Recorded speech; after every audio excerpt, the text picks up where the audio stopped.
हरियाणा की सबसे पहली टेक्निकल यूनिवर्सिटी में एक दीन बंधु छोटूराम यूनिवर्सिटी में छात्र छात्राओं के साथ साथ शिक्षक और गैर शैक्षणिक कर्मचारियों का हल्ला बोल वाइस चांसलर और रजिस्ट्रार के खिलाफ तानाशाही के गंभीर आरोप लगा रहे हैं। और पिछले एक महीने से तो छात्र छात्राएं वाइस चांसलर के कार्यालय में धरने पर बैठे हैं और पिछले 6 दिनों से पीएचडी स्कॉलर के नेतृत्व में भूख हड़ताल पर बैठ गए और सरकार को भी चेतावनी दे डाली कि अगर हमारी समस्याओं का कोई समाधान नहीं हुआ तो चुनाव में सरकार का बहिष्कार होगा। हम आपको जिन युवाओं की तस्वीरें दिखा रहे हैं ये कोई प्रदर्शनकारी नहीं बल्कि सोनीपत के मोरथल में स्थित दीन बंधु छोटूराम यूनिवर्सिटी के छात्र और छात्राएं हैं। अब हम आपको इनके प्रदर्शन की वजह बताते हैं। पिछले 29 दिन से यूनिवर्सिटी के वाइस चांसलर के कार्यालय के बाहर पीएचडी स्कॉलर छात्र छात्राएं अपनी मांगों को लेकर बैठे थे, लेकिन यूनिवर्सिटी अधिकारियों द्वारा कोई भी एक्शन नहीं लिया है। इनकी मांग है कि यूनिवर्सिटी में जो मूलभूत सुविधाएं होती हैं उनको दुरुस्त कर दिया जाए ताकि पढ़ाई का माहौल बन सके, लेकिन उसके वाइस चांसलर ने छात्र छात्राओं को बुरा भला कहना शुरू कर दिया, जिसके बाद इनका भी गुस्सा फूट पड़ा और अब 6 दिन से भूख हड़ताल पर बैठे हैं। अब तो सरकार के खिलाफ भी आगामी विधानसभा चुनाव में मोर्चा खोलने की बात छात्र छात्राओं द्वारा की जा रही है, जिससे देखकर लग रहा है कि जिन युवाओं के कंधों पर देश का भविष्य है वो भी अगर सरकार के खिलाफ मोर्चा खोलने लग गई तो मौजूदा सरकार के सामने विधानसभा चुनाव में मुश्किलों का दौर शुरू होगा।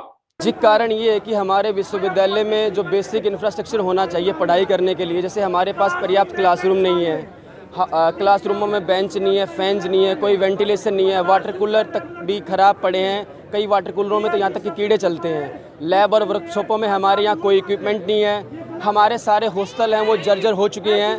हॉस्टल में और यूनिवर्सिटी में कहीं भी इंटरनेट की फैसिलिटी नहीं है। इन्हीं सारी डिमांडों को लेके पिछले 1-2 साल से हम यूनिवर्सिटी की अथॉरिटी से मिल चुके हैं, वाइस चांसलर से मिल चुके हैं, रजिस्ट्रार से मिल चुके हैं, लेकिन हमारी समस्या का अब तक समाधान नहीं हुआ है।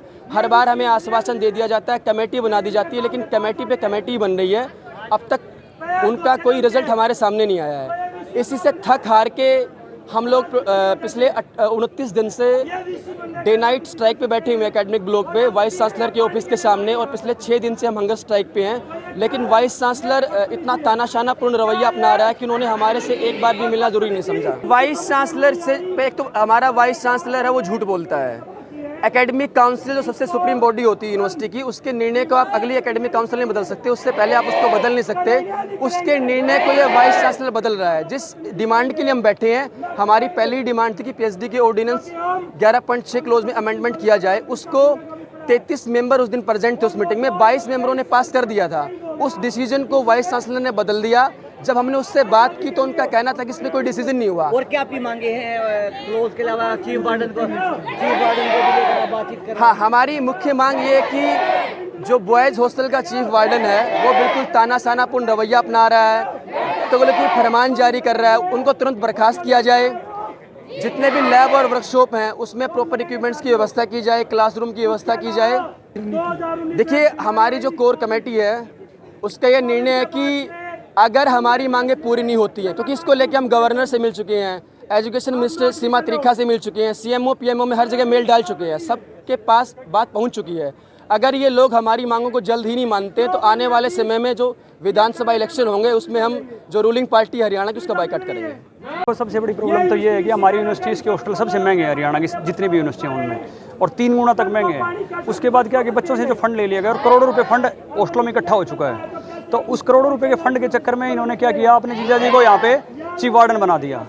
और अब क्या है कि हमने एक आरटीआई फाइल की, उससे फंड की जानकारी मांगी तो उन्होंने आरटीआई में लिखा कि ये छात्रों का फंड आरटीआई के दायरे में नहीं आता, जबकि उसी फंड से सोफा तक खरीदे गए, उसी फंड से अपने निजी सामान को इन्होंने खरीदा। तो अब उस भ्रष्टाचार को छुपाने के लिए इन्होंने क्या किया, जब हम लोग आवाज़ उठा रहे थे इस चीज़ की तो उन्होंने कहा कि पीएचडी के सिर्फ 4 साल के अलाउड है, इसलिए हॉस्टल से निकल जाओ, और उन्होंने हमारे को हॉस्टल से निकालने के ऑर्डर निकाल दिए।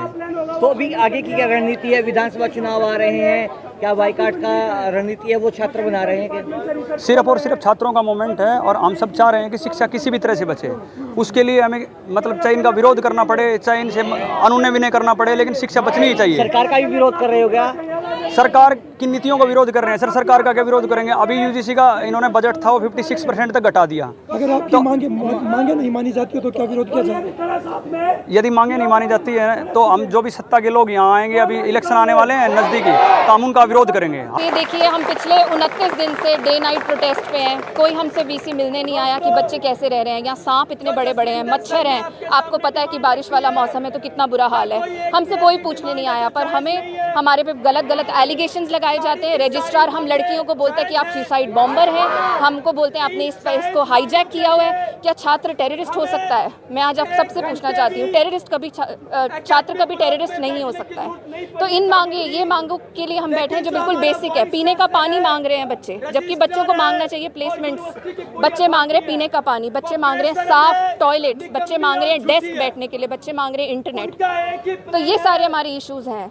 बहुत कमी है, बहुत बड़ा लैप्स है। आपकी गवर्नर से, हरियाणा सरकार के किसी मंत्री से वो बातचीत हुई होगी क्या? हम गवर्नर के एडवाइज़र से मिले थे, हमने उनके आगे भी अपनी सेम बात रखी। हमने यही बताया उनको भी कि हम कितना सफ़र कर रहे हैं, कितने टाइम से बैठे हैं, और अब तो हमने हंगर स्ट्राइक भी शुरू कर दी है। आज हमारा 6ठा दिन है हंगर स्ट्राइक का। हम यही चाह रहे हैं ना, हमसे कोई बात कर ले, पर कमेटी बनाते हैं। वीसी सर को कोई शर्म नहीं है कि उनको आके हमसे मिलना चाहिए, हमसे बात करनी चाहिए। हम क्या बच्चे नहीं हैं क्या उनके? ये यूनिवर्सिटी क्या हमसे नहीं चलती है? हम नहीं पढ़ाते। आपकी मांगे नहीं मानी गई तो आगे क्या रणनीति है वो आप लोग बना रहे हो? हम बड़ी मार्च करेंगे, बड़ा प्रोटेस्ट करेंगे, ये हमारी रणनीति है। विधानसभा चुनाव भी नजदीक। बिल्कुल बिल्कुल, ये प्रोटेस्ट नहीं थमेगा जब तक हमारी मांगे पूरी नहीं होंगी। प्रशासन हमें नहीं दबा सकता है, और छात्र की बात को, छात्र की आवाज़ को कोई नहीं दबा सकता।